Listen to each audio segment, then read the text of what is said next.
It's Wednesday, the 1st of October, 2025, and this is Chapter 10 of On the Shortness of Life by Seneca the Younger.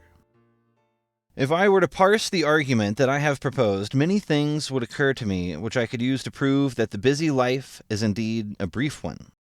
Fabianus, who is not one of today's sophists, but a natural philosopher in the ancient mold, used to say that we must fight our passions like soldiers, not with half measures, but that the battle must be hard fought, not by inflicting minor wounds, and that sophistry is useless, for the passions must not be curbed, but crushed.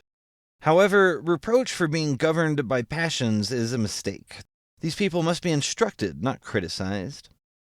Life is divided into three parts: what was, what is, and what shall be. Of these three periods, the present is short, the future is doubtful, and the past alone is certain. Only over the last one has fate lost control. Only the past cannot be determined by any man. The busy lose perspective because they are too distracted to stop and look at the past, and if they did, there is no joy in recalling something that they must regard with regret. They are thus incapable of examining a life misspent, of realizing how much time was wasted on vices, no matter how obvious it is that they have squandered their days. Making it even harder, they are presently indulging in those same pleasurable pursuits and do not have the will to change course. No one truly turns to examine his past unless he is prepared to submit his acts to the courtroom of his conscience, which can never be fooled. He who has ambitiously coveted, proudly scorned, recklessly vanquished, treacherously betrayed, greedily taken, or extravagantly squandered, must forever doubt the veracity of his memory. And yet, this is the allotment of our time that is sacred and set apart, placed beyond the reach of human folly and taken from the control of fate, the part of life which is allayed by no desire, by no fear, by no attack of illness. This can neither be disturbed nor taken away, and is made more profound by its perpetual possession.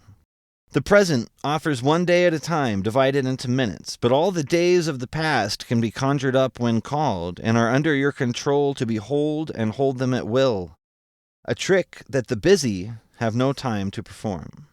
A clear conscience gives the tranquil mind power to explore all the parts of its existence. But the mind that is preoccupied, as if burdened by a yoke, cannot turn and look back.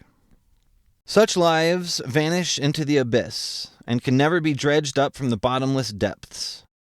It is the same with time. It makes no difference how much of it you have. If there is no foundation, time will seep out through the chinks and holes of the mind. Present time is very brief, so much so that to some there seems to be none of it. It is always in motion, flowing and hurrying on. It ends before it has arrived, and can no more suffer delay than the sky or the stars, whose ever-restless motion never lets them linger in place. The busy man remains rooted to the ground, ever stuck in the present, a time so brief that it cannot be grasped, and thus it is stolen from him, busy as he is with so many other things.